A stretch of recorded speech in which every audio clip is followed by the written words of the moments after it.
800 years, for 8 long centuries, the one who bears the title of God of this world has never truly stepped onto the battlefield. He remained hidden in the shadows of the Room of Flowers within the holy land of Mary Geoise, pulling the strings from afar like an outsider who nonetheless controlled the entire chessboard. But in chapter 1178, that image has finally begun to crack. According to the wildest leaks, Imu has left the empty throne.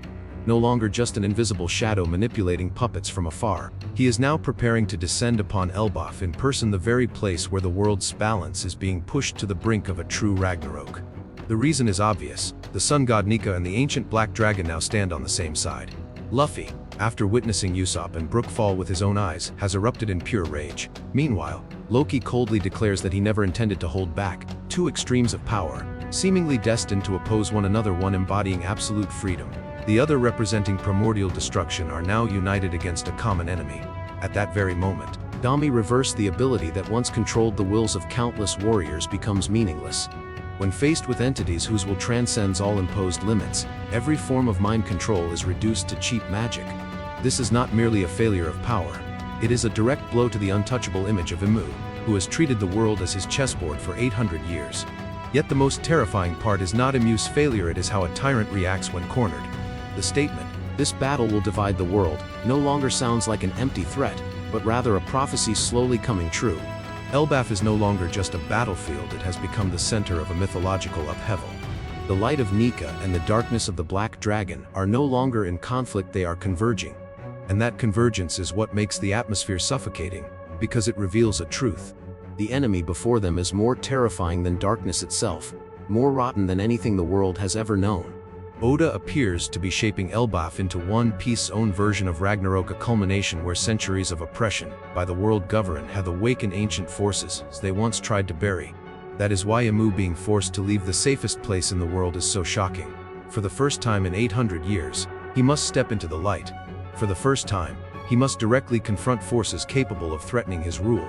This creates a dilemma that has driven the fandom wild. Luffy is in Gear 5 with overwhelming conqueror's haki. Loki stands as a colossal black dragon, breaking all logic, and yet, Imu still dares to appear. If he is too strong, the entire power system collapses. If he is too weak, the title of God of 800 years becomes a joke. The key lies here. With Dami reverse no longer effective, Imu can no longer hide behind manipulation. He will be forced to reveal his true form, his original power, something readers have never seen. And if that happens, Chapter 1178 may mark the opening of an entirely new tier of power in One Piece. However, while all attention is drawn to Imu, Luffy and Loki, Oda quietly introduces a secret that may be even more important: Chopper's true role.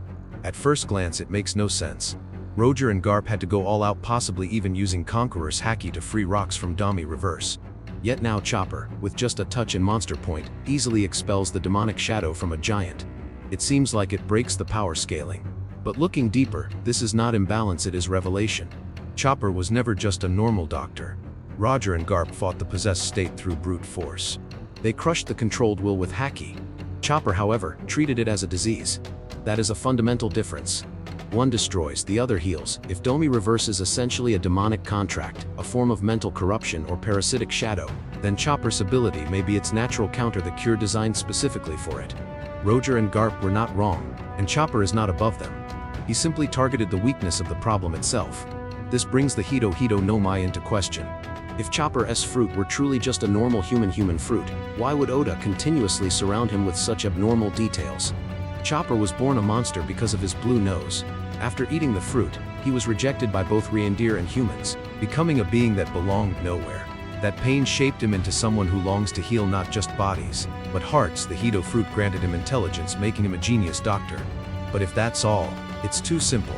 Zone fruits are about biological transformation and physical enhancement. A fruit that only grants intelligence sounds more like a paramecia. Thus, the closer we get to the end, the more likely it is that Chopper's fruit is not ordinary but a hidden mythical zone. The biggest clue is Monster Point. At its peak, Chopper doesn't just grow, he becomes a massive, primal, almost divine being, resembling a forest god or ancient nature entity rather than a humanized reindeer. If Luffy has the Hito Hito no Mai model, Nika the sun god, then narratively, it is entirely plausible that Chopper also possesses a Hito Hito no Mai tied to mythology. Recent hints make this even more compelling. In Norse-inspired symbolism, there are gods of the forest, life, healing, and purification. If Nika represents freedom, a forest god could represent balance. If Nika awakens fighting spirit, a forest god could cleanse corruption. And that is exactly what Chopper just did. He didn't to defeat the demon, he expelled it, like a doctor removing a pathogen. From here, the idea that Chopper embodies a forest god becomes incredibly powerful, not destructive but restorative. This also ties into Moria and the Cage no Mai. Moria controls shadows, the very concept of darkness.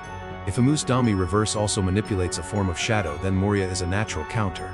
But while Moria disrupts the mechanism, Chopper may nullify the curse itself. One breaks the system, the other cures the state. If both exist on the battlefield, Emu's power could be completely exposed. Even Blackbeard's past visit to Drum Island may not be random.